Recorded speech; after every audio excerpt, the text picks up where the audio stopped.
Bonjour. Petit Targaryen et petit Stark, sans oublier les grands fans de House of the Dragon, comment allez-vous? Quel est votre roi de Westeros préféré? Réponse dans les commentaires, merci. Revenons sur le règne des Targaryens et surtout sur les rois avant Viserys qui ont quelques petits secrets que vous devez savoir. Et c'est juste après vous avoir souhaité un bon moment. Let's go!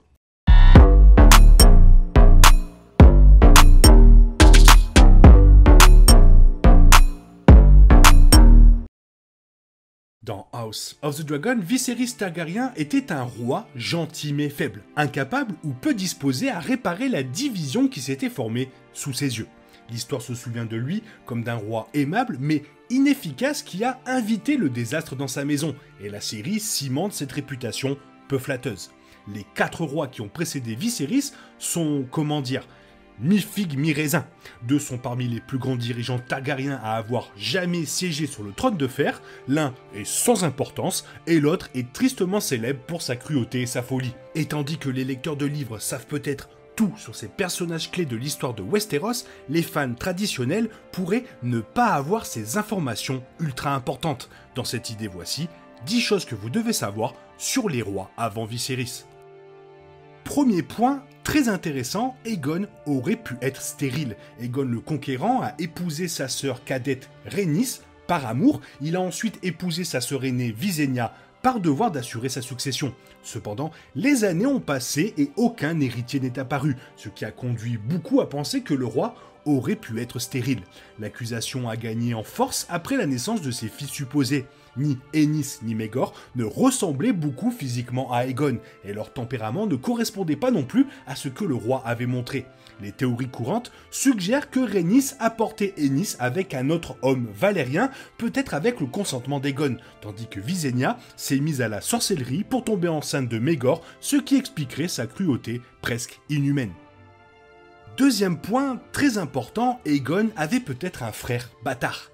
Orys Baratheon a été la toute première main du roi.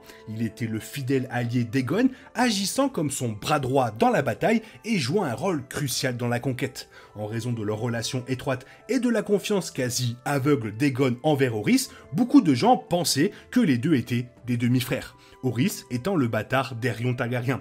Bien que les rumeurs n'aient jamais été prouvées, la maison Baratheon elle-même insiste sur cette authenticité. Orys, étant un Targaryen, ajouterait une autre couche à l'histoire déjà tragique de la maison, étant donné que le fondateur de la maison Baratheon était un fervent partisan des Targaryens.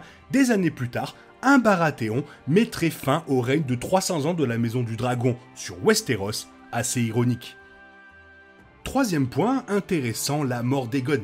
Les dernières années du règne d'Aegon se sont déroulées sans incident, connu par les maîtres de la citadelle sous le nom de la paix du dragon. Aegon est mort à l'âge de 64 ans en racontant les contes de la conquête. Aegon a été mis sur le bûcher avec son épée Blackfyre et Vhagar a brûlé son bûcher. Bien que la plupart des gens se soient habitués à vivre sous le règne des Targaryens, certains seigneurs voulaient soit récupérer leur indépendance, soit aspirer à se venger de leurs pertes pendant la conquête. La mort d'Aegon a été le catalyseur d'innombrables conflits qui ont duré sous le règne de ses fils, Aenys et Maegor. Quatrième point, chelou, Aenys était vraiment bizarre. Le fils aîné d'Aegon, Aenys, était un enfant maladif et vulnérable. Fire and Blood le décrit comme petit, avec des membres grêles et des yeux larmoyants. Les premières années de sa vie ont été très difficiles, notamment après le décès de sa mère, Rhaenys. Aenys a régressé, rampant comme s'il était un bébé et ayant du mal à parler. Cependant, sa santé s'est améliorée après s'être lié avec son dragon, Quicksilver. Même avec une arme aussi redoutable comme un dragon, Aenys n'a jamais été un guerrier capable, ajoutant aux rumeurs selon lesquelles il n'était pas le fils d'Aegon. Au lieu de cela, Aenys a préféré la compagnie des maîtres. Quelques-uns le considéraient même comme doué intellectuellement, même s'il s'épanouissait dans des matières comme l'astronomie, l'alchimie et l'astrologie. Cinquième point, c'est pas cool pour lui, Aenys était vraiment malchanceux. Le règne du pauvre Aenys fut court et surtout assez chaotique. Il a succédé à son père et est immédiatement allé au combat pour défendre son trône des nombreux seigneurs qui ont saisi l'occasion de l'attaquer. 4 soulèvements majeurs ont eu lieu au cours de la première année de son règne, dans les Conflans, aux îles de Fer, dans la vallée et à Dorne. Aenys a également dû faire face à son demi-frère, Maegor, et à sa tante, Visenya, cette dernière qui a défié et constamment remis en question sa capacité à gouverner. Aenys était très loin d'être le roi targaryen le plus méchant, mais il manquait de détermination pour garder le trône. Objectivement, il était volontairement mal équipé pour être un roi. Sixième point, l'exil de Maegor. Maegor a servi de main du roi à son frère Aenys. Cependant, il a pris une seconde épouse, Alyce Arroway, après avoir accusé sa première femme, Cerys Hightower, d'être stérile. Sa bigamie a scandalisé la foi des Sept, qui l'a traité d'abomination et a exigé une punition. Aenys l'a exilé pendant 5 ans et Maegor est allé à Pentos avec Alyce. Cependant, il a pris la puissante épée valérienne Blackfyre, refusant de la laisser derrière lui. Maegor n'a pas purgé sa peine car Aenys est mort l'année suivante et Visenya s'est envolé pour Pentos pour le ramener pour usurper le trône de l'héritier légitime, le fils d'Aenys, Aegon. Septième point, assez marrant, Maegor était un chaud lapin.